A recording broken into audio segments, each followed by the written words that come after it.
my name is Joan Landis and I'm glad to be with you again today. So after we've learned about some of the concepts like the CEB chains and how to replace negative thinking, this idea even, a number of my clients will kind of look at me and say, I don't know if I believe that. And so I always say, I get that, I understand. It's a pretty interesting concept to say that changing your thoughts can change your feelings, right? So here's a story that I tell my clients, and I tell them, when in this story, you will actually feel your feelings, your emotions change instantly from one extreme to the other. And you will feel it right when I'm talking to you, and it's simply because you're changing your thoughts about something. Okay, so here's the story. So I call this story the swimming pool, and pretend that you are a salesperson for a small company, and you are dying to pitch a new contract to a CEO of a really big company, and you know this is like a $2 million contract. It could set you up for years. It can make the difference in your whole career. You know it's a great idea, but you know, darn it, you cannot get past those gatekeepers. You can't get past the secretary, the personal assistant, the executive secretary, nothing. So you're kind of frustrated and don't really know what to do, but then you get invited to this amazing veranda pool party at this amazing estate. And you're like, cool. But then you hear that the CEO is going to be there and you're like, this is it. This is my chance. So you go and get your hair professionally done, manicure, facial. You go buy a new $700-800 new silk suit so that you will look like the $2 million that you're asking from this guy. Perfect new shoes, you go tanning, and you practice your pitch. You have every number, every answer to every question in your mind. You've got it just down like that. So the big day comes. You're ready. So you drop your car off with a valet, and you just kind of scope out the site behind this beautiful mansion. So over here is the swimming pool, and there's like some teenagers playing in the water. And then there's this big evergreen hedge in between the pool and the veranda, and there's all the glittering people and the food and the drinks and the waiters. And so you go over and you get some food and a drink, and you look around and you spot the CEO. And he's over by the hedge and he's by himself. And you're like, perfect. So you segue over there by the hedge and you introduce yourself and you start your pitch. Well, he actually listens to you, and he's asking some questions, and things are going really well. And after about 20 minutes of this little interchange, from over the hedge comes a splash of water from the pool, and it gets your whole arm.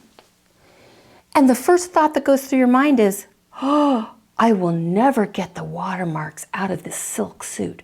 This suit is toast.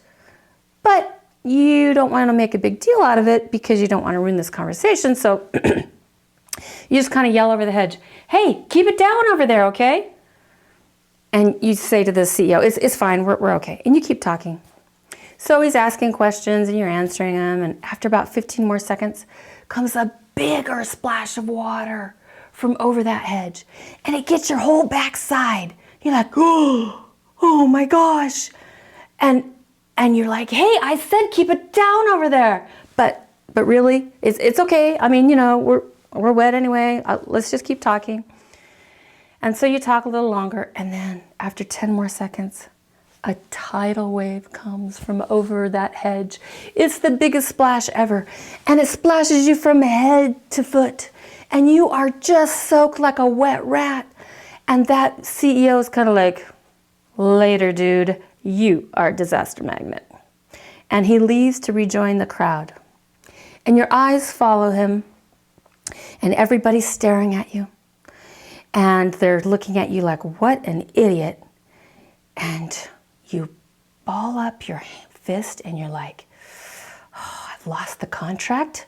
My suit is ruined. Everybody thinks I'm an idiot. And you march around that hedge, gonna give somebody what for. And so you march around that hedge, going to really yell at those stupid teenagers. But suddenly, instead of seeing stupid teenagers that were totally ignoring you, you see a woman who's drowning. Okay, so just think what happened to your feelings. Your feelings went from anger, maybe rage, maybe vengefulness, to what? What have your feelings changed to instantly? Feelings of compassion? Feelings of, my gosh, I would help. I need to help her. She's drowning. Maybe even the thought that says, well, my suit's wet anyway. I could jump in to help save her, but you wouldn't because that's not safe, right? So, nothing has changed about your external situation. Your suit is still ruined. You've still lost the contract. People are still looking at you like you're an idiot. The only thing that changed was your thought of who that splasher was. Suddenly, instead of stupid, selfish people, it was somebody who needed your help. Now, I want you to understand that that thought change right there is a perfect example of how changing your thoughts can instantly change your feelings.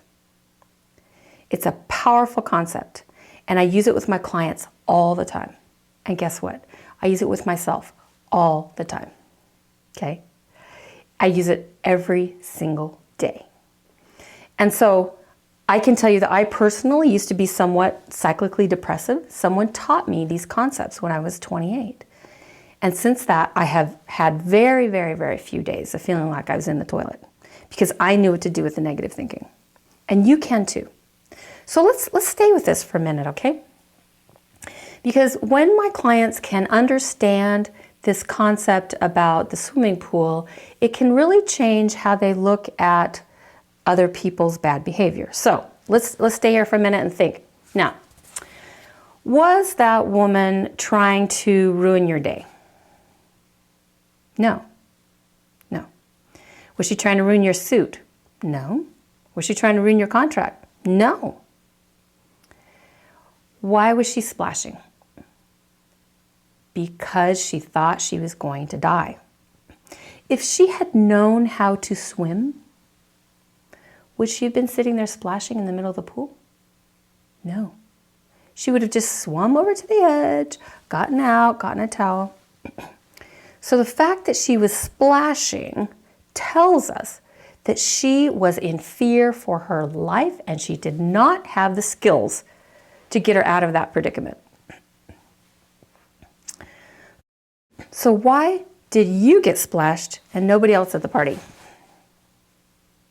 Right, because you were the closest to her. You were standing right next to that hedge. And we often in our lives have people that splash us, okay? Splashing can look like a ton of different things. But what splashing means is someone thinks that they're drowning emotionally. If they thought they knew how to get out of their emotional predicament, they would just swim to the side and do it. The fact that they are sitting there splashing everybody around them, especially those close to them, means that they are not doing well and they feel like they are drowning emotionally. So let's talk about what splashing can be. It can be anything, kind of negative. It can be as small as just being late all the time to something massive like affairs, betrayals, substance abuse, abusing children. Those are all massive, massive tidal wave splashes, right? And so when we see people in our life that are splashing us, maybe they're irritable, maybe they're crabby, maybe they're breaking promises, maybe they're, whatever it is, fill in the blank, anything negative. Whenever they're behaving negative and we get splashed on,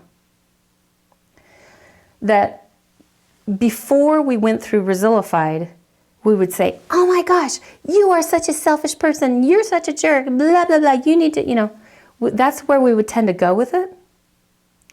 But after Resilified, we want you to be able to look at that person and say, whoa, they are in a bad spot. They don't know how to get out of the distress that they're in. If they knew how, they would just swim out. Because think about it. If you're happy, peaceful, and joyful, do you go around splashing people? No, you do not. And if you accidentally splash people, what do? Oh my gosh, you're apologizing. You're like, oh, I'm so sorry. I didn't mean to. I'm going to really try not to do that again. Whoa, sorry.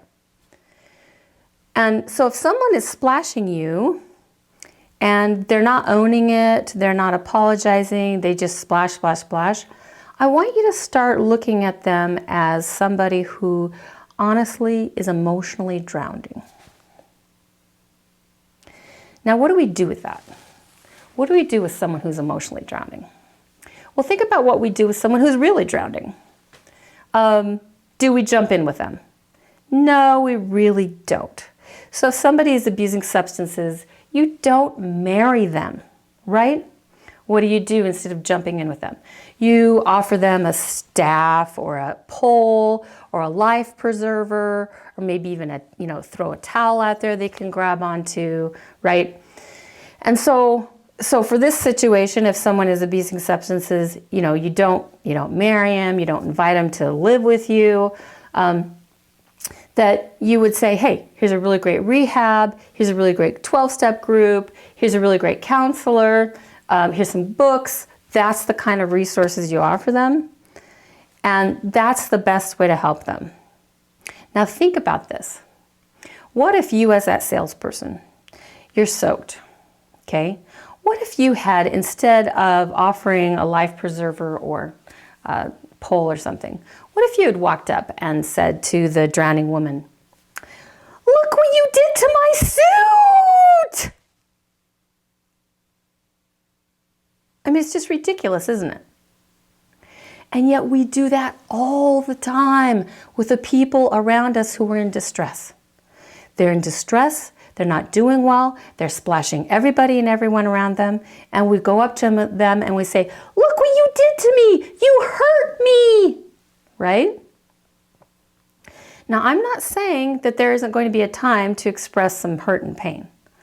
But when they're in the throes of survival, that is not the message that's the most helpful. The most helpful thing right there is, what can I do to support you? What can I do to be of some kind of service while you are feeling so distressed, right? And then later, when things are kind of back to baseline, then you can do some problem solving. But in that moment, when people are acting badly, do not go up to them and tell them how they are hurting you. That's not the most helpful course of action. So I want you to just notice people around you in your life that may be splashing you. And here's the cool thing. Notice times when you are splashing other people. Maybe you're irritable. Maybe you're selfish. Maybe you break promises. Maybe you gossip in a mean way. Whatever you do to splash people, start noticing that in you. And I want you to have more compassion for people who splash you and more compassion for yourself when you're splashing. Because I can guarantee you that people are splashing really only when they are in distress. Okay. There's a small percentage of people who are sociopaths, okay? And they actually get some kind of perverse satisfaction from making people miserable. That's the vast minority of people. The odds are that you are not in a relationship with someone like that. And if you are, then that's a completely different problem. But we want you to stay resilient and not to take things personally and to get offended and hurt and reactive and angry, because that really doesn't help you. We want you to stay more resilient by looking into their heart, into their lives, and saying, whoa, they must be in a bad place. What can I do to be a little bit helpful here? And see if we can get people back to baseline and then do some problem solving later. So I hope this has been helpful to you. I hope you can use this. I hope you listen to this more than once, because this is a very important paradigm shift to get in order to be resilient to negative things happening around you. because it helps you to have compassion for other people when they're acting badly and compassion for yourself when you're acting badly. And that is the first step to being resilient, because you're not going to be nearly as reactive. Okay? So, for your action item this week, I would love for you to write down a couple of ways that other people have splashed you this week. And just try to do your very best to think, what kind of stressors were they under? Why were they feeling like they were not handling their emotional stressors very well? Were they actually feeling like they were drowning emotionally and were overwhelmed, right? See if you can start putting that together just a little bit. And then also, see if you notice yourself splashing other people once or twice this week, and see if you can notice, wow, I was feeling stressed. I was feeling overwhelmed. I was feeling sad. I was feeling lonely and rejected. Whatever it is, okay? And see if you can start putting that together, because that will help you be much more compassionate, much more centered, much more focused, much more resilient. And that's where we all want to be, right?